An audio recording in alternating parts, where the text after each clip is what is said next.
Basically, for the listener, No. There's no reason to explain. They bring out a paddle. It's Las Vegas. And, we do whatever we want here. All right, yeah, let's go. We should get the show going Before we start talking about getting spanked at German restaurants. Yeah. From fabulous Las Vegas, Nevada, this is Pod Therapy. Real people, real problems, and real therapists. You can submit your questions anonymously at podtherapy.net or email us at podtherapyguys@gmail.com.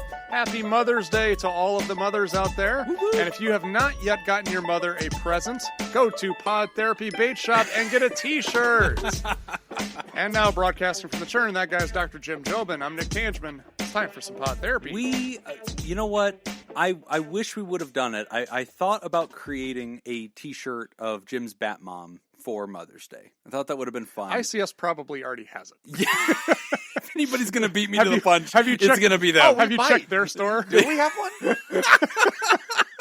That might already be up there. I realize it's your mom, but I would hate to step on their toes. No. Yeah, I don't want to get in the way of merchandising. You know, the engine, once the train of capitalism has left the station, Right. It's very hard to slow it down.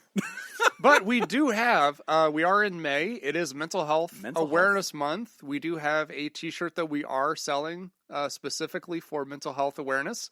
So if you go to our website, you can pick that up. All proceeds go to benefit NAMI. NAMI, the National Alliance on Mental Illness, a national organization made up of people who live with various levels of mental illness. It is for them, by them, and they actually run support groups, peer-to-peer support groups and educational groups in almost every city in America. Really, really quality organization. If you type in NAMI and then your local city or state, you will find them. And it's a really good organization. It's completely volunteer-led, and it's something that's near and dear to our hearts because it is led by people living with these issues and their families and friends and supporters. And it is about getting people love, support, and resources so they can be successful. So if you'd like to support NAMI, just go do it. You know, that'd be fantastic. If you'd like some swag, come down to our shop. We have the podtherapybaitshop.com. For those of you that are new and you're like, why the hell is it called that? I don't know. We're going to call it a gift shop, but then bait and tackle sounded better. Yeah, that's honestly how it came to that. We need a wiki of inside jokes explained. No. I think, no? Okay. New listeners are just going to figure it out as they go along. But yeah, go check it out. PodTherapyBaitShop.com. We are only keeping our shirt up there for the month of May. It is our mental health awareness shirt and the stigma. All proceeds go to NAMI. If we were smart, we would have started selling it mid-April so people would have it at the beginning of May so they could actually wear it during Mental Health Month. Right. But we're not smart. No. That is I one of the wondered things why you weren't figure doing out. that. Yeah. Because you talked about it in April. That would be the reason why. He had it designed in April. Yeah. He sent me the design. It was And like, you hey, this is what I'm talked going to about do. how, the banner is up in the shop, but it's not there yet. I wanted to create demand for it. Coming soon. Coming or soon. Starting on May 1st. How'd that go? It sucked. All right. To be honest with you. Let's be honest. We're not good at most things, including marketing. Yeah. Just not very good If at that. we were good at marketing, we would be doing that. Let's stick to therapy. Yeah. And that, I think, we're maybe a B+. We're passable. I think passing. Yeah. Oh, solid C. Solid C. C's get degrees. That's all you need. Well, let's do some therapy together. The first question that we've got here today is titled, Cheating on My Partner. Hello. First of all, I love this podcast, and it has been so informative and helpful in my mental health journey, so thank you. Thank you. I wanted to ask a question today about cheating in relationships. I have been dating my partner for 2 years now. He is 15 years older than me, and we both know that it's unrealistic that we have a future together due to different long-term lifestyle goals. However, we are absolutely in love and head over heels for each other right now. So we want to enjoy it while our lives do match up. Okay. Since we first became exclusive, I have cheated on him 6 times. I feel awful. It weighs on me all the time, and I have such a fear of hurting him. Yet I continue to cheat because exclusivity has felt pointless with someone who I thought wouldn't be a long-term partner. I know that I'm awful for doing it, and I truly don't know why I continue to stay with him and cheat, knowing that's so unfair to him. However, I've recently felt so happy with him and have started to see a possible future where our lives could align, and part of me wants to commit and continue growing with him. If I never cheated again, Is it possible to have a healthy, loving relationship with him without letting him know that I once cheated? I don't find it necessary to tell him and hurt him. Rather, I find it necessary that I make a decision immediately to either commit to him or leave.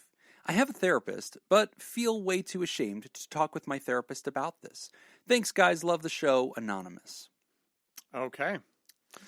Good question. So where do you want to start with this? So first of all, if I never cheated again, is it possible to have a healthy, loving relationship with him without letting him know? Well, I agree with the fact that you're going to have to make a decision. Yeah, that needs to happen. Mm-hmm. Whatever you decide, I think, will impact whatever advice that we would give you next on this. I mean, if you really feel like this is something that you want to pursue and you see this being a good, healthy relationship and a potential long-term relationship, I think that has to start with the foundation of honesty. I would probably say, yeah, I think you need to have that conversation. If you are under the impression that this is not going to be a long-term thing, then if you want out, then get out. I think you need to get out. And at that point, do you want to tell him about it? I can see the argument for not doing that because, why kick him as you're leaving? Just leave the situation. And then there's the third option, which is maybe you're just at this point not into being in a monogamous relationship. In which case, you definitely need to have that conversation and figure that out. Yeah, lots of layers to this one. A lot of layers. I guess the first thing off the bat, Ryder, is the part where you said, I'm too ashamed to tell my therapist. Obviously, I'm going to nudge you on that, right? Like, I mean, that... What if they're dating their therapist? Oh, you know what? That's a monkey wrench. I did not see that. Twist! Yep. Twist! All right. Assuming you don't live in a soap opera. You're not dating your therapist. Don't date your therapist, everybody. Is this from Laura? Yeah. Oh, what's the age difference, Nick, between you and Laura? It's a little bit. You're a little older, aren't you? Yeah, a little bit. Okay, no big deal. Just curious. Yeah, checking for no reason. No reason. Yeah, this doesn't look like her handwriting. Yeah. That's right. So isn't the way she pastes letters onto a piece of paper. This is not how she types things. Yeah, no, she uses way more spaces. So yeah, to the writer, the first thing is I'm not telling my therapist because I feel ashamed. Goodness gracious, friend. I really am going to nudge you on that. I really want you to. And this because what you're working through here is so complex. I mean, the complexity of I'm in this relationship that I really value, but we mutually don't see a future together. Full stop right there. That is already really interesting. And there's a lot there for you to be sorting out, to be explaining. I'm sure you talk about your relationship in therapy. I'm sure that's a topic you don't feel ashamed of, but this issue of, hey, I've done this a bunch of times, I would really encourage you to open up about that, because these other questions, it's hard to have a true answer to that. Should you tell this person? I don't know. I have so many questions, right? Like, I need to know more about him. I need to know about your dynamic. I need to know what your goals are, what the purpose is. Is the purpose to alleviate your conscience, right? Is that all it is? You feel guilty. You have shame. You want to feel a clean conscience. Okay, that's a factor in an equation. What is the benefit to him? If your choices are him focused, let's talk that through. Let's figure out whether it's better to tell or whether it's actually not. What are your goals? Should you be together long term? Are you duping yourself? Is there a bunch of other red flags of why this thing's not going to work out? And that's partly why you haven't been able to commit to it. These are all things that I would trust your therapist to sort out with you. I just don't think your therapist can get a full picture of your relationship without this crucial piece of information and this internal dialogue that you're having. Mm-hmm. That's huge. I just think talk to your therapist about it. Yes. That's fine.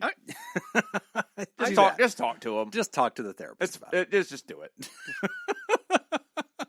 I do have a question, though. Yes. So in your opinion, though, let's just say hypothetically, I'll fill in some of these blanks, hypothetically filling them. Okay. In.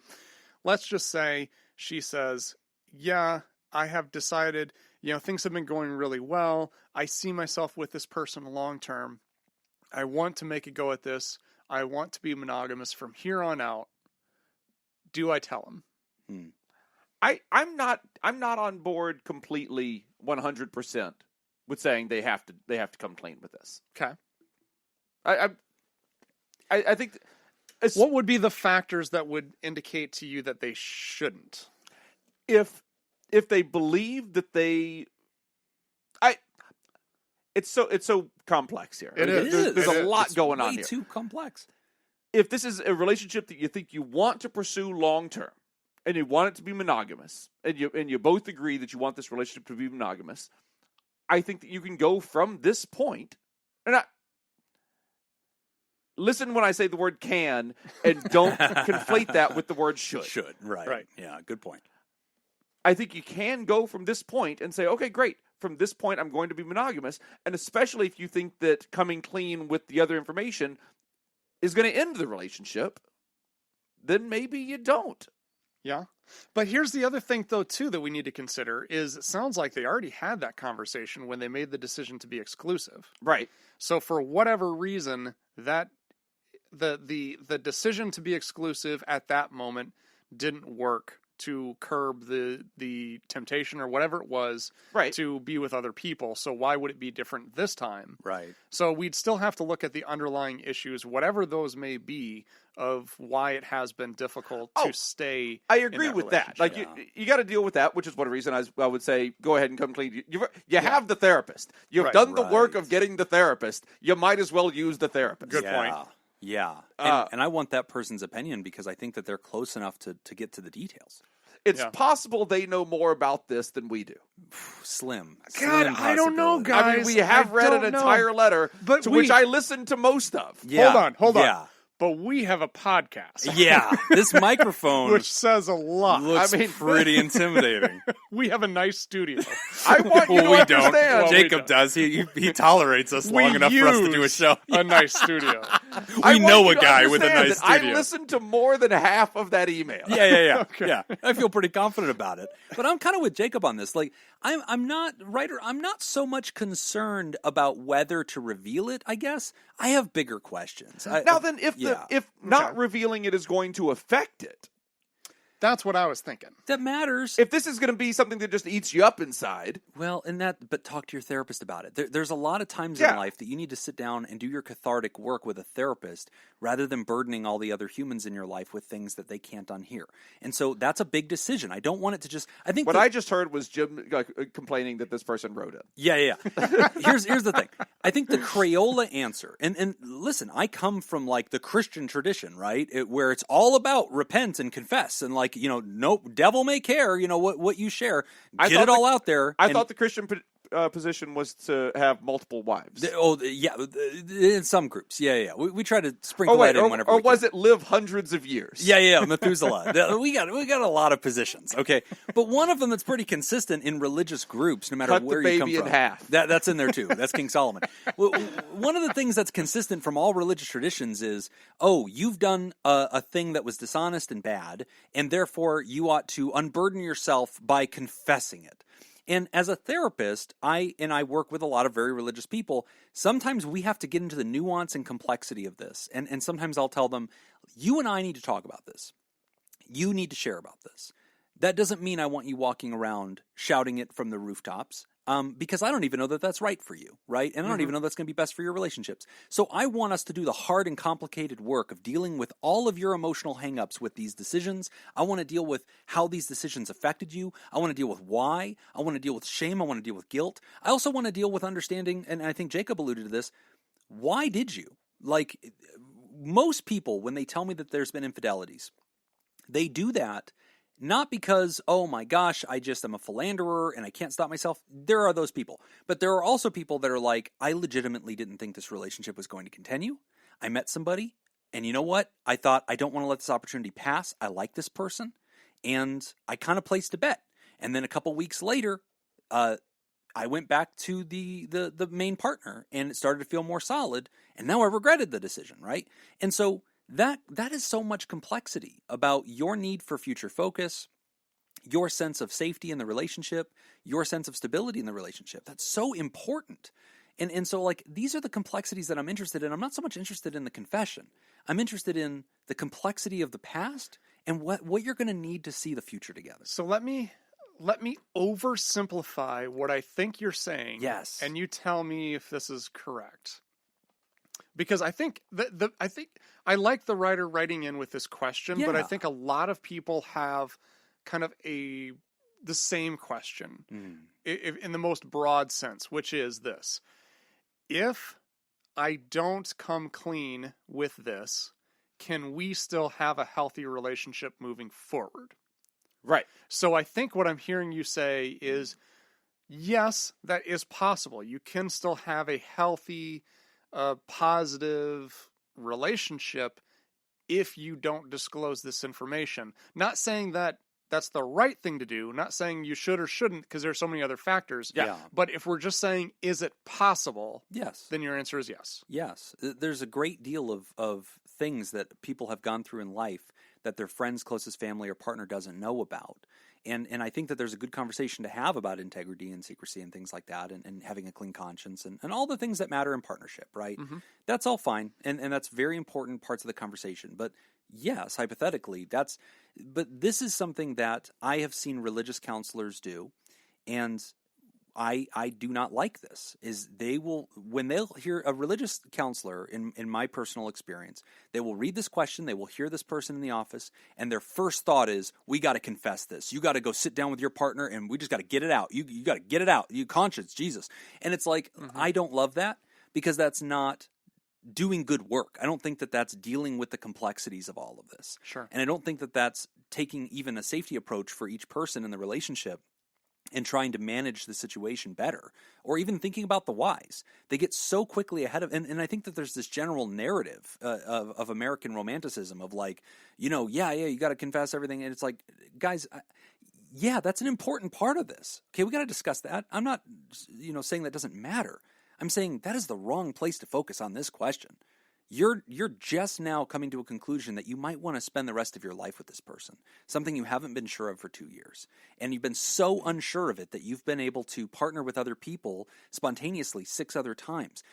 Guys, there's a lot of complexity in this. I'm very interested in this human and what they're dealing with. So I guess I think that we can get so easily distracted by tell the truth or don't tell the truth. Mm-hmm. And that's the least important part of this equation, and I think it's the most easy to get distracted by, especially from a religious perspective. The person never even brought up religion, but I did, because I think from my lived experience and coming from a faith tradition, this is the number one thing people want to talk about, is like, oh, tell the truth, not tell. Guys, that's important too, but we don't even know if they're going to be together. Right. We don't even know what this person really wants.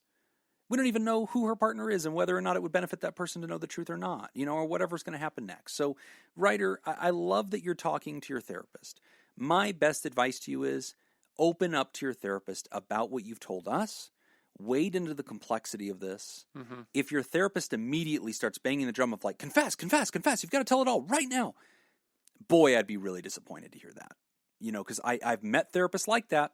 And I really do not like that approach, because I do not think that is doing a professional job of dealing with the complexity of the issue and really helping you work through a very difficult thing.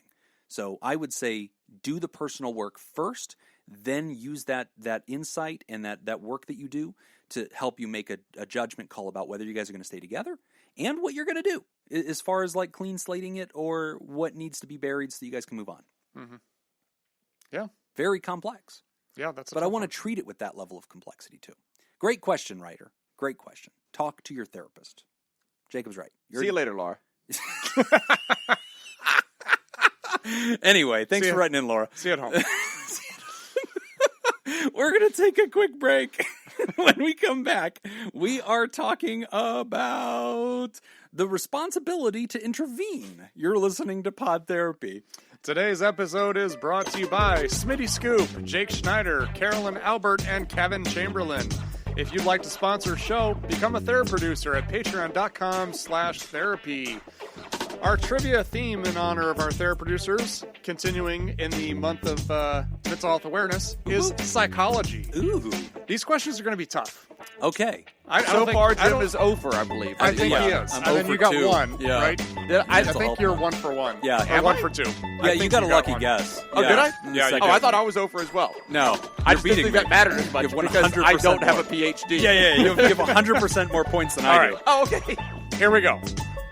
Conducted by this psychologist, the famous Bobo doll experiment in the 1960s demonstrated evidence that children are able to learn social behavior such as aggression through the process of observational learning through watching the behavior of another person. Who was the psychologist that did the Bobo doll experiment? Dr. Is it Bobo. A, Final answer. Albert Bandura, B, Albert Ellis, Shit. C, Joseph Wolpe, or D, Abraham Maslow? Oh, you're doing it again. If you'd like to join the Therapy Producers and make this show possible, go to patreon.com/therapy. Now I'm on to you. Now I'm on to you and your red herrings. It's, Okay, all it's right. definitely A. Damn it, that's my answer. But I have reasons. I have reasons for mine. Okay, But why? I agree with him. I think it's A. All right. It's Who's not A? Do you remember? Bandura. Okay, Yeah, it's Albert Bandura. Or Bandura. something. Yeah, that guy. All right. So here's why I don't think it's Maslow. By the way, I because- have reasons as well, but go ahead. Give All us right. your reasons. He's probably Googling it. All right. I think it's. Jacob is looking at his hands innocently. All right. I don't think it's Maslow because I think that's an obvious red herring. Sure. And as much work as Maslow's done, I don't recall that particular piece, but I wouldn't know. Ellis would be a likely candidate, with his theoretical approach to do this, and it would align with some of his observations. But I also feel like it's a red herring because you did this to me last time, and you threw in the most famous names that you knew I'd be like, oh, it's obviously that one. And it wasn't. It was some nuanced bullshit. I think it's Bandura because I remember some of Bandura's work. I thought Bandura. And I thought it had to do with child psychology. Now, if you just said Piaget, I'd have been like, shit, it's got to be Piaget. I thought about putting Piaget. But then it would have been a really obvious slam dunk on Piaget. So Yeah. I'm going with Bandura because I feel like two of them are non-starters because they're too famous, and that name sounds familiar with child psychology. Okay. I'm going by recollection mostly. What is your good reason, Jacob? It also starts with a B. Boba? The Bobo experiment and Bandura. Yeah, That works for me. I feel good about my logic. All right, what was the answer? It is A, Albert Bandura. Yes! Well, at least I didn't lose. I tied Jacob. Completely different routes to get there. Didn't matter. But you both got to the... Winning's winning. Yeah. Jacob walks Also, I across want the to finish point line. out that Jim copied my answer.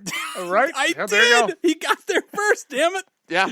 That just delegitimizes everything. Yep. Man, I cannot pull ahead of him. So he's So- still one above me. So the Bobo doll experiments done in the 60s, basically, I don't know if you remember this, but the Bobo doll was an inflatable doll that was weighted at the bottom. So like you could knock it over and stuff and it would just keep popping back Like a up. punching bag. Right. Yeah. So he took a whole bunch of kids, put them in different groups, and some of the groups would watch a video of a model who was playing with toys or whatever, but playing with the Bobo doll, but doing healthy things with it. Right. And then another group would watch a model that was hitting the Bobo doll with a mallet, beating it up, punching it, stuff like that. Yeah. And then there's a control group that didn't watch anything at all. Okay. And then what they would do is then they'd put them to create an environment of aggression with the Yeah. kids, is they'd first put them in one room with a whole bunch of really desirable toys that the kids wanted to play with, Okay. and then tell the kids they couldn't play with them. Oh, that would That create these- hostility? Yeah, that these are special toys Hitting the bees. set aside for special kids. You can't Smacking play the with hive. these. You And then- fools. yeah. So anyway, they all murdered each Yeah. other. And this guy went to jail. And then they would move them over into another room where the Bobo doll was amongst a bunch of other toys, and they would just see how many of them would reenact what they saw in the previous video. Okay. And so they found correlation between what they watched Yeah. and how they actually That did. checks out. Yeah. So that led to the social learning model, yeah. or of observational learning. Yes, which is a foundation piece. I mean, I don't remember that particular study, but those conclusions are foundational. I actually got to listen to Albert Bandura speak at a conference in Chicago. Oh wow! Yeah, it would have been Wow. in I think 2003. Boy, he must have been pretty. He was up pretty there old, in age. but yeah. he was. Yeah, but yeah, he did a whole talk on social learning theory. Oh, that's really Yeah, cool. it's really cool. All right. Well, the more you know. Yep. New question: responsibility to intervene. I grew up in an emotionally toxic home, a tense environment where we always had to watch our words to avoid conflict. By far, the source of this toxicity was my father, who was a strong-minded Latin man that's unwilling to show weakness or seek professional help for depression and anxiety. While there was never any physical abuse, living at home was a terribly unhappy and unhealthy time in my life. Ultimately, the solution for my well-being was to leave, move several states away, and limit contact with my father. However, I have 2 younger siblings, 14 and 17 years old, about a decade younger than me, that don't have the option to just leave. I feel a lot of guilt for removing myself from the family instead of trying to help, and I worry for my siblings' mental health and well-being. It's especially concerning when I hear from them there's an increase in the severity of Dad's anxious thoughts to the point that it sometimes stops him from leaving the house. They've shared that Dad has moved from statements like, "If you don't agree with me, you don't love me," to, "I might as well kill myself if I make you so unhappy," in response to what I would consider characteristic teenage behavior. I've worked very hard to achieve the delicate balance of being in communication with the family without being sucked back into all the hurt and pain. I have the resources to help my brother and sister, but at the end of the day, they are still minors, and I'll likely have to confront my father to effect any meaningful change, something that I don't feel ready to do. Should I get involved, or should I try my best to help from the sidelines? Is doing nothing an option? Thanks, Anonymous. Okay. Whew. That's complex. Yeah. No, I think Doing nothing is always an option. That is It true. is. Yeah. Well, not according to Yoda. some of us have made a living doing nothing. No, I do think, though, that one thing that you said in here that I want to point out is that I'll likely have to confront my father to effect any meaningful change. That one I would kind of push back a little bit on, because I think you have the ability to affect meaningful change or create meaningful change with little effort. Mm-hmm. Here's the thing: like if they're in that environment and the only interaction they see as far as adult behavior or adult mentality, adult thinking processes, the only example they have is their father, Mm-hmm. that's a bad situation. Yeah. By having other people in their lives that they can compare and contrast Dad's behavior with is amazingly helpful, because, it's that situation where if this is all we see, then we just assume this translates to everybody. So Right. This is what being an adult is. The same thing, like if a kid grows up in a very violent home and Dad is always beating Mom, then that's kind of the foundation of what they see adult relationships being like. Well, that's your this Bobo is doll. Exactly. That's the same thing. It's a social learning. Oh my God. Yeah, totally planned that. Yeah, well done. Yeah. Yeah, the way you slip in educational tidbits. Yeah, good. Yeah. Okay, good. Last month's questions were about Tom Hanks, weren't they? Okay. They were. Yeah, that's fine. That's fine. No, really good job, though. But yeah, I mean, like they model that behavior because they just kind of see, well, this is how you learn about being an adult, is watching the adults are around. What you actually have the ability to do is to give them another example. Right. So they can see, okay, this is how Dad responds to stressful situations. Oh, but this is how my older brother or older sister responds to stressful situations. And then they can kind of look at both of those cases and see, yeah, I like the way my sibling does this. This seems to be way more effective. And now Dad starts looking a little unstable to them. Right. And you start looking a little bit more stable. So I think just you having contact with them on a regular basis, and you being able, even if you're not talking about directly about things that are going on in their lives, if you're talking about things that are going on in your life and you're demonstrating to them like, hey, this is how I overcame this problem, they can see that behavior, they'll model it. Right. Yeah, I agree. I think Nick's advice is spot on. The very first thing is, you are making a difference by being a healthy, balanced adult and somebody who relates, who has lived through this experience similarly. Now, you mentioned, Ryder, Dad's gotten worse. Dad was tough when I was growing up. That's why I moved. But Dad seems to be taking a turn here, and now I'm worried. And so one thing I relate to you on, and I think a lot of humans would relate to you on, sometimes it's hard to listen to the plight of another person, especially a minor, and to not feel like to resist the urge to intervene. I think that it's very tempting. As therapists, we deal with this all the time. And this is a very common thing for new therapists. When they start, a lot of therapists work with kids at some point in their career, and it's not atypical for a therapist to do that earlier in their career too. That can often happen because they're younger, and they relate well to kids usually. And a very typical thing, and Nick and I have both seen this, with new therapists is they'll hear the plight of a youngster and they'll be like, we got to do something about this. We got to get involved. And we'll have to sit them down and explain, only under these circumstances would we actually intervene or take the child or do something like that. We have to help the child cope. And we have to keep our feelings separate, from what they're going through and not allow ourselves to be too drawn into it. That's hard when you're a sibling, right? And I get it because there's a rescuer mentality. There's a desire to get them out of here. But I'll tell you, Ryder, the same thing that I would tell that new therapist. First, kids are resilient. Humans are quite resilient. They can go through all sorts of very scary things, very hard things, traumatic things, and hurtful things. And Dad, being this kind of very difficult person mentally, is it causing harm? It probably is in some senses. Also, you survived it. You seem to be quite balanced. You have excellent taste in podcasts. And so I'm sure that your siblings are going to go through this experience and in many ways grow from it. Sometimes there's post-traumatic growth. They can go through this and learn about boundaries and learn about what's unhealthy. Sometimes we learn what not to be in life or what behaviors don't work in life because we have those kinds of role models. And in many ways, I suspect that that's what your dad is going to be for them. Now, when you say this phrase of dad saying, I might kill myself, I should just kill myself because you guys don't love me, that's emotional hostage taking. Yeah, that's it's probably not a cry for help necessarily. It could be, but it's mostly just this abusive way to control other people and control their behaviors towards you. Treat me better, because woe is me. Pity party. And obviously that's not very helpful. It almost never gets you the results that you want.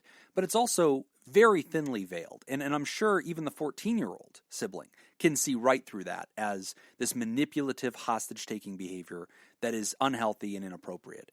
There's a good lesson for that youngster to learn there. And I think that even though this is very difficult to watch your siblings go through, until it becomes something where they're being physically abused or neglected, or the dad is seeming to be in real danger, I don't know that you have a lot of responses besides being supportive from the background. Confronting dad and seizing custody of these children is not likely. You don't have a legal leg to stand on. And if you were really concerned for dad's mental health and safety from a suicide approach, then you should dial 911. You should call the police or healthcare services in your dad's area. You should give them the address, and you should tell them, these are the statements that have been made. This has been passed through these children. I am concerned. I'm asking for a wellness visit. I'm asking for a safety check. There are professionals that will be dispatched. Many jurisdictions actually have a therapist that will go with the police and will talk to dad. And you're right, dad will probably you said dad's a very proud person, incapable of dealing with some of this introspectively. Very possible that he'll just turn them away and say, I'm fine, that was just, okay, fine. But at least he's having to deal with the natural consequences of that kind of talk. That people are starting to become alert, like, oh, geez, apparently this is the kind of thing that an ambulance comes to your house for. I ought to be more careful with my words.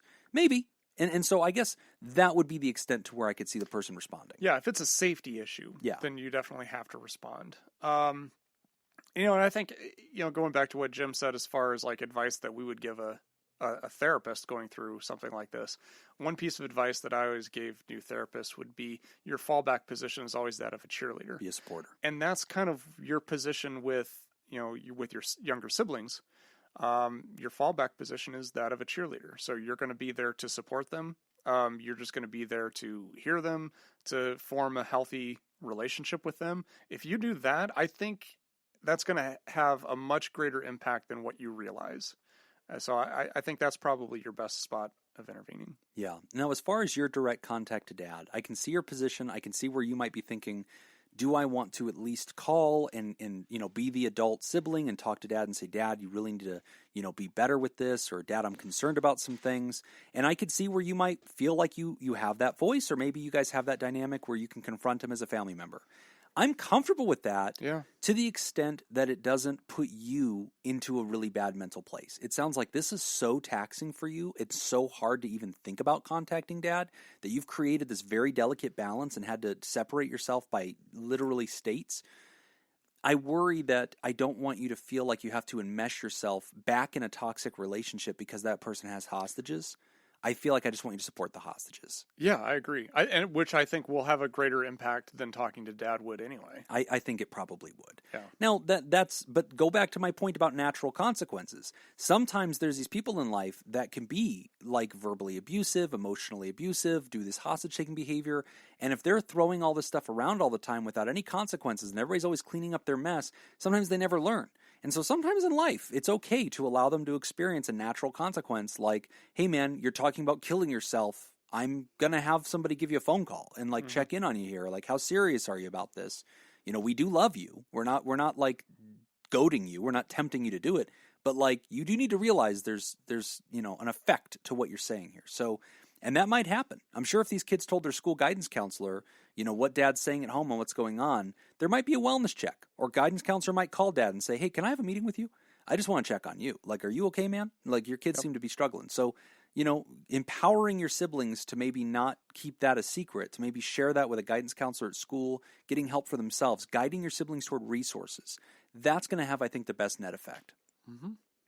But I don't know that there's a responsibility to intervene directly against dad. I don't think so. I also don't think you have that tool. Like, I just don't see where the leg to stand on is. And again, I don't think it's going to be as effective as just supporting the siblings. And kids are resilient. But humans are resilient. They will get so much out of just knowing that you are there and you're supportive. Yeah. I think they'll learn a lot from you. And also, just FYI, quick disclaimer, I'm sure everybody knows this. Listen carefully to the letter. There's no physical abuse. Right. If there's physical abuse or physical neglect, our answers would have been vastly different than what we're saying right now. We would have said, stop listening to this podcast and call 911. Yeah. But no, emotional stuff like this, support the victim, I think. Mm-hmm.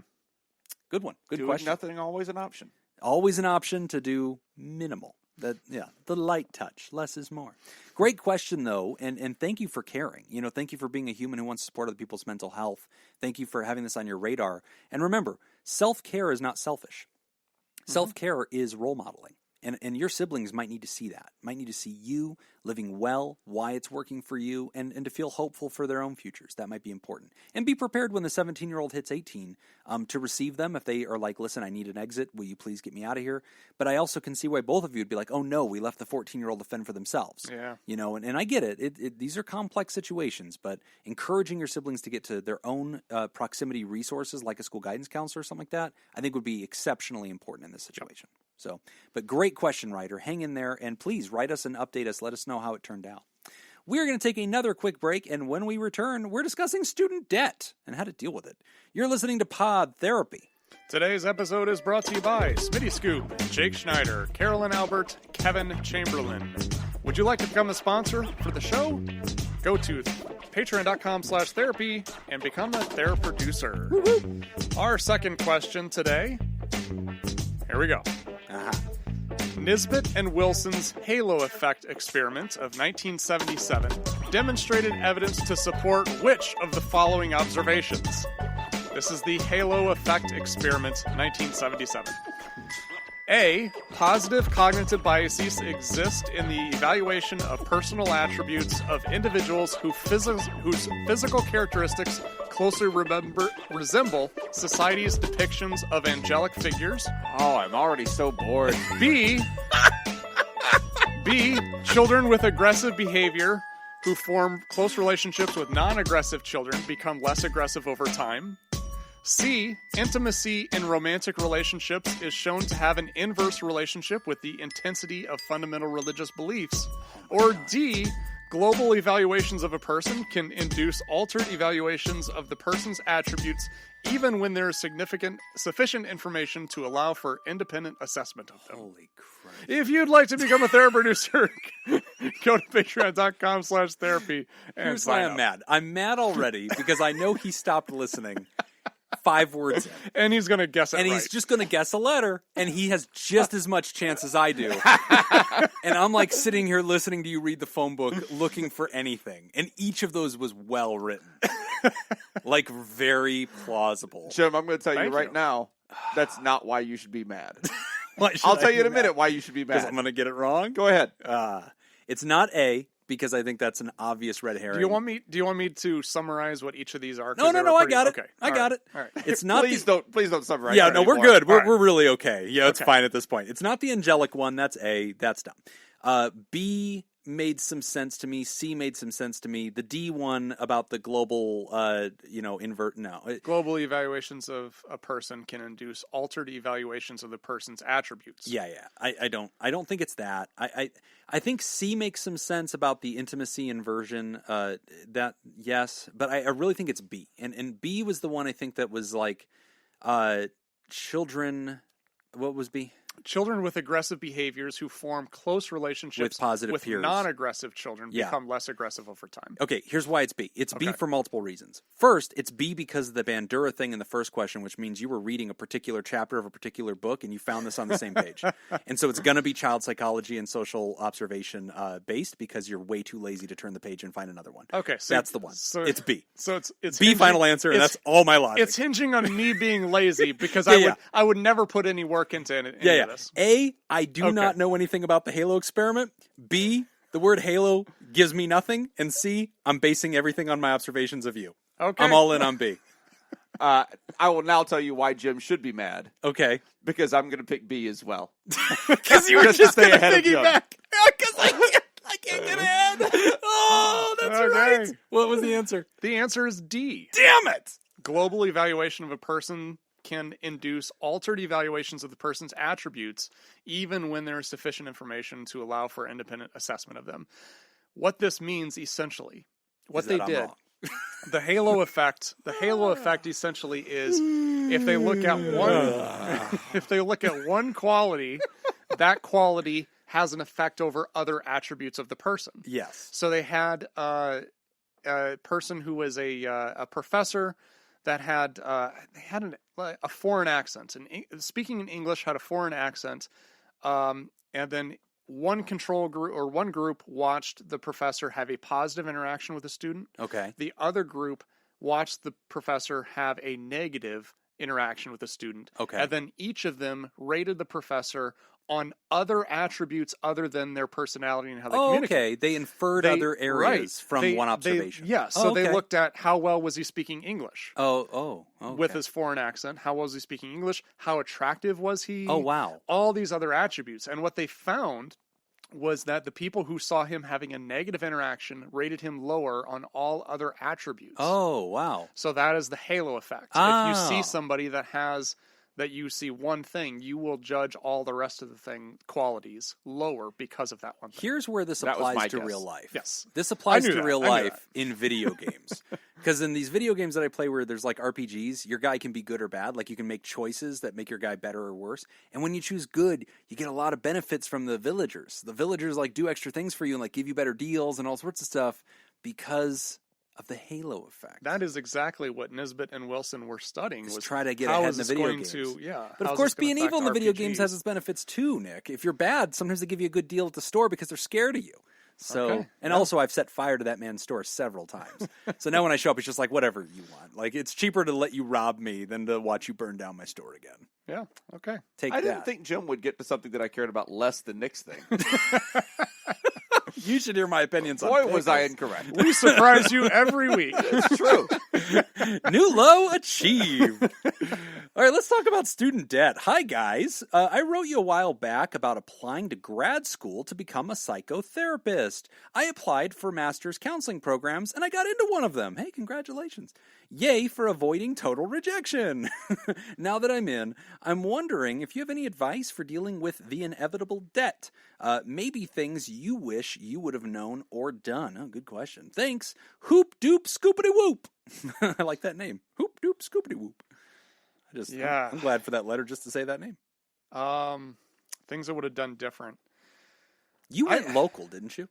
Yeah, I went. I had in-state tuition. Plus it was like I started in '99, so that made a huge difference. There weren't even schools then. What are you talking about? No, but I mean, like just what the it costs cost. were still lower. Yeah, holy shit! Yeah. I'm glad I went to school when I did. Yeah. In-state tuition definitely helped me out a lot. So I paid my dad paid for my first semester. I paid for my second semester. Then I took out loans throughout the whole rest of it. Okay. So that's pretty much my whole student debt. So first piece of advice: call Nick's dad.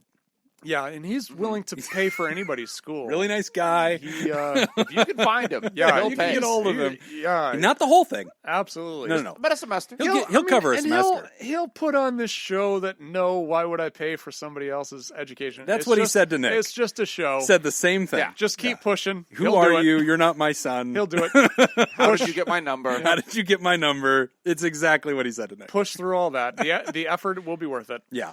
Yeah, but I don't. I mean, there's a lot of things I would have done different as far as. I wish I knew a lot more about investing then, and I could have been putting some money away at that point. But as far as student loans, didn't I have don't any know. money back I don't then. know what else I could have done. Yeah, there's no way around it. It sucks. It's like the only way that you can really do it, unless you want to slowly, go back to school just one chunk at a time, and then work your ass off and pay as you go. It's hard. I mean, especially if you're talking graduate school. That's a whole different thing. Mental health careers are on a very important precipice. If you follow me on social media, you hear me complain all the time about student debt, and I have too much of it. And some people, they tease me and they're like, "Oh, come on, Jim, just here we go again. You don't like your debt. You signed up for it, buddy. You took it." And I get it. It's true. I made my choices. But I had a lot of fun watching that conversation. I'm sure you did. Yeah. And so I get it. It's fine. There's no poor me in this answer. But here it is. I mean, when we think about things from a functional approach, this is Jim's quick commentary on the society issue of student debt. Why does it matter? Because right now, if you want to go get a graduate degree in mental health, you're going to take about $50,000 of debt for a 3-year program. You're not going to work for about 2 to 3 years. And then when you get out, you're going to spend 2 to 3 years earning your license and taking whatever jobs are available to you, often not compensating very well. And your student debt's going to be ready to be paid.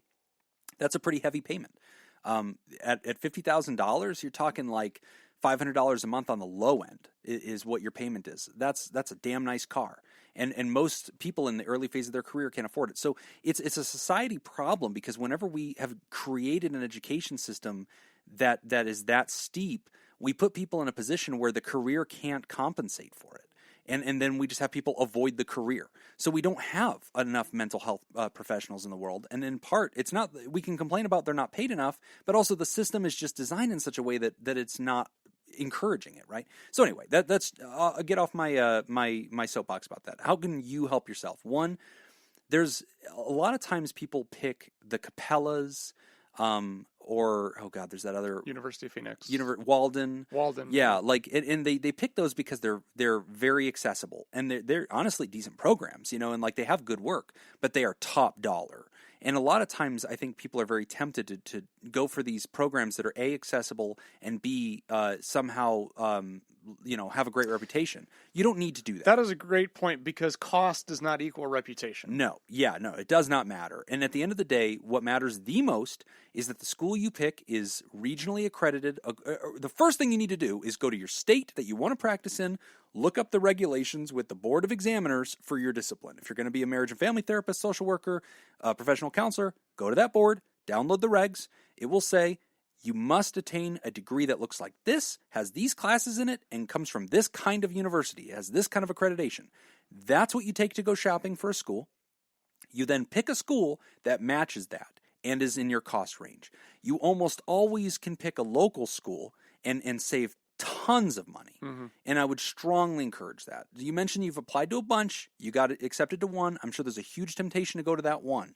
If that one is enormously expensive, I would encourage you to do another round of search and do another round of application, just to find the cost control if you can get to it. Do I wish I could have done that differently? Yes. One thing that I did that I wish I could have not had to do, I wanted to go to UNLV to do my master's. That's my local university, University of Nevada, Las Vegas. They had a master's program in marriage and family therapy. It was a good one. I wanted to go there. I wanted to do it. But I had a family and I had bills to pay. And that program, at the time, I believe they've changed their ways now, but they required students not to work while they went. You were required to go to class all day, and you were required to do student therapy at night and do the work. And they can't stop you from having a job, legally, but it was basically told to you, the expectation is that you won't. This is how we schedule our stuff, and you won't be able to have a job. Essentially, this is what we're going to do. That horrified me. That you could go to train to be a fixer of families and marriages, but you shouldn't have a family or I a thought marriage. You did go to UNLV. I went to UNLV for my bachelor's. Some of it. Yeah. So I spent some time at UNLV. Okay. So I had no choice. So I found myself in a bad situation where the most affordable and best option for me was UNLV, but they did not have a program that would allow me to work and earn a living while going to school. So I had no choice but to choose a program that was designed for working adults.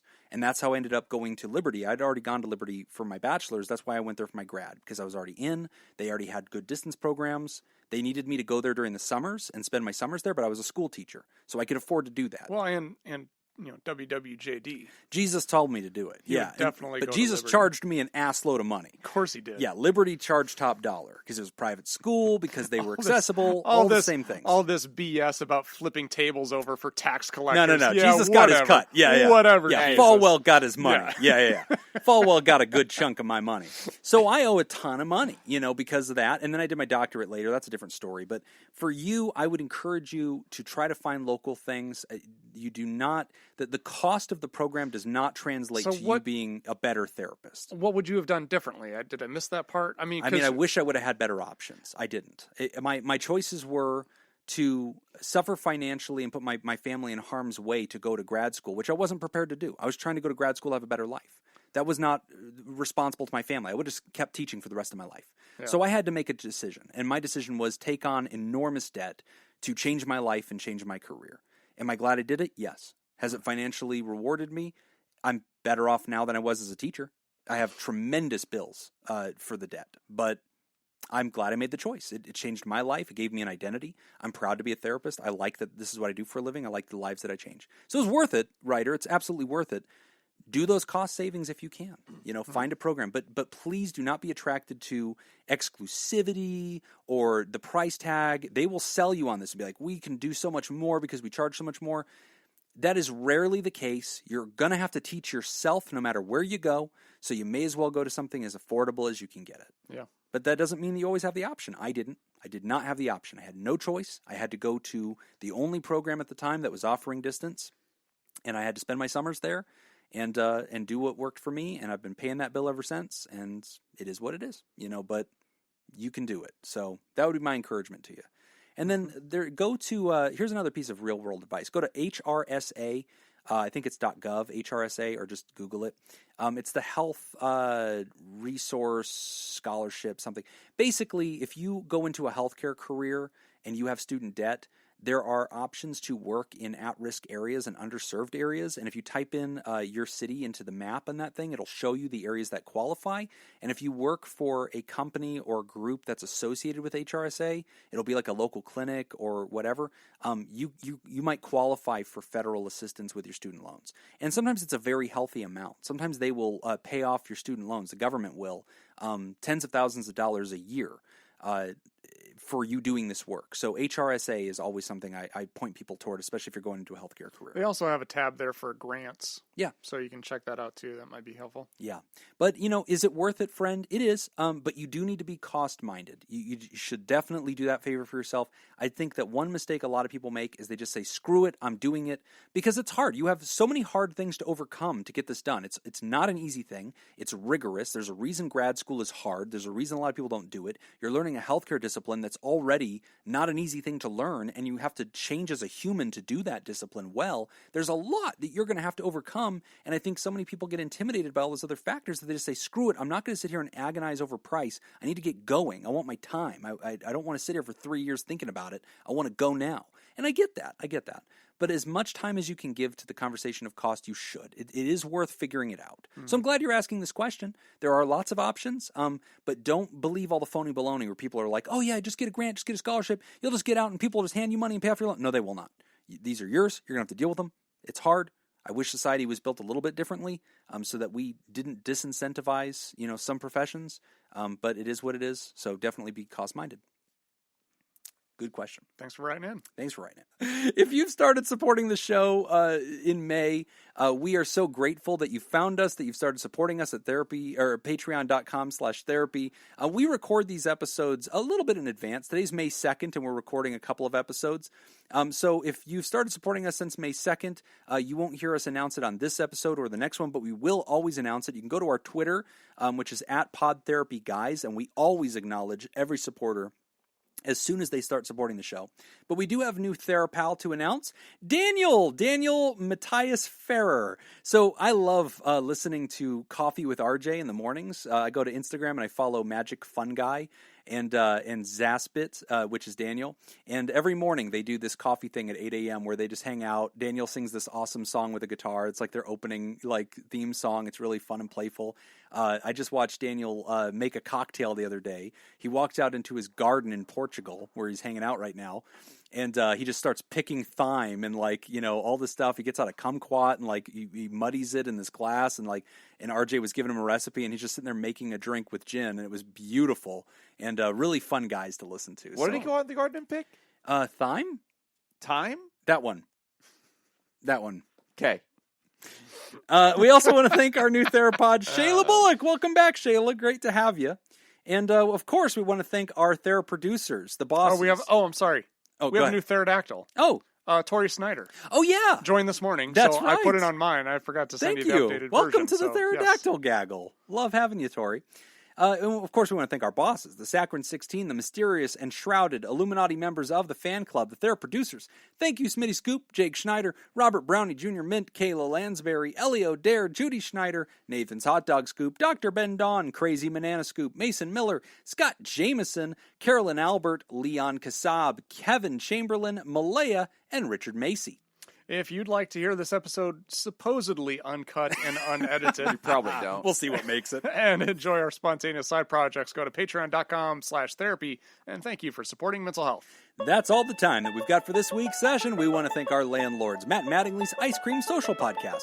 And thanks to those of you who contributed to our show today. We really appreciate it. Remember, pod therapy isn't something you should keep all to yourself. Share this episode with someone who might need it by opening the episode's description in your podcast app and copying and pasting the link we provided into your social media.